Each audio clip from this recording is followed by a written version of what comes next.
గుంతలున్నాయో తెలీదు, ఎక్కడ రిపేర్లు జరుగుతున్నాయో తెలీదు. అడుగడుగునా తవ్వేయడంతో కనీసం నడిచేందుకు ఇబ్బందులు తప్పడం లేదు.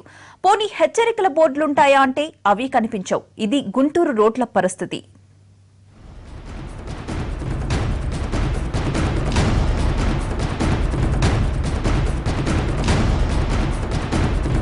గుంటూరు ఇది కిక్కిరిసిన జనాభాతో రద్దీగా ఉండే పట్టణం.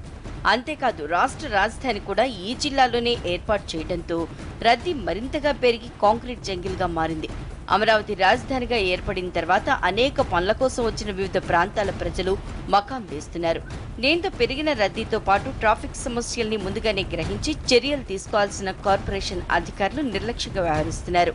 అంతేకాదు ఎండాకాలంలో నిర్వహించాల్సిన పనులను వానాకాలంలో ప్రారంభించారు. దీనికి తోడు టెలిఫోన్ కేబుల్స్, వాటర్ వర్క్స్ వారు కూడా చక్కగా వేసిన రోడ్లను సైతం తవ్వి వదిలేస్తున్నారు. ఫలితంగా జనానికి నరకం కనిపిస్తోంది.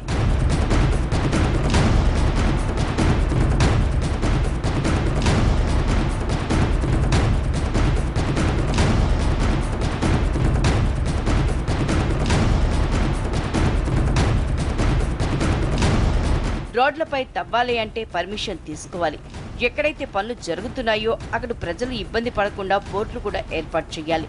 కానీ అలాంటి జాగ్రత్తలేవీ పాటించడం లేదు. అయితే గతంలో కమిషనర్గా ఐఏఎస్ అధికారులున్న సమయంలో నిబంధనలు ఖచ్చితంగా పాటించేవారు. కానీ ఇప్పుడు ఆ పరిస్థితి కనిపించడం లేదు. అంతేకాదు రాజధాని జిల్లాలో ఉన్న ఏకైక కార్పొరేషన్ కావడంతో నగర పాలనకు తప్పనిసరిగా సీనియర్ ఐఏఎస్లు ఉండాలి. కానీ వివిధ కారణాలతో 3 ఏళ్లలోనే 6 సీనియర్స్ అధికారులను మార్చి తమ అదుపాజ్ఞంలో ఉండేవారిని అందులో ఎక్కించుకున్న నేతలపై మండిపడుతున్నారు పట్టణవాసులు. గుంటూరు నగరంలో ఆర్ఎండ్బి డిపార్ట్మెంట్ కానీ, మున్సిపల్ డిపార్ట్మెంట్ కానీ ఇక్కడ రోడ్లన్నింటినీ కూడా మినరల్ వాటర్ పైపులను లేకపోతే ప్రైవేట్గా కేబుల్ వైర్స్ అని రకరకాల పేర్లతోటి కుంటలు తీసి మొత్తంగా రోడ్లన్నింటినీ కూడా ధ్వంసం చేసిన పరిస్థితి ఇటీవల కాలంలో గత సంవత్సరం నుంచి కూడా ఎక్కువగా ఉంది. ఆ తీసిన గుంటల్ని మళ్ళీ పూడ్చడం విషయంలో పూర్తిగా మర్చిపోయారు. ఊరంటే గుంటూరు అని టైటిల్ పెట్టి దాని ఊరంటే గుంటూరుని ఈ రోజున గుంతలమయంగా చేసిన ఈ అధికారుల నిర్లక్ష్య వైఖరికి ఈ రోజున ప్రజలు ఎంతో ఆగ్రహంతో ఉన్నారు. మరీ ముఖ్యంగా గుంటూరులో ఏ రోడ్లో చూసినా గుంతలుగా మయంగా ఉండటం వల్ల ప్రజలు అల్లాడిపోతున్నారు.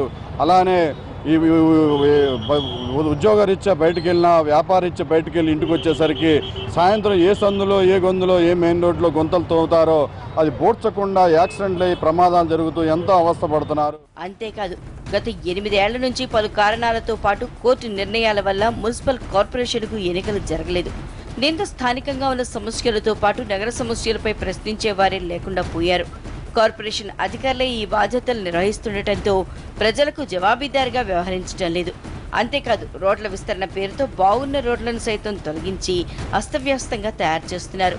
అధికారుల నిర్లక్ష్యం, పాలకుల అలసత్వంతో గుంటూరు నగరం కాస్త గుంతలమయంగా మారింది.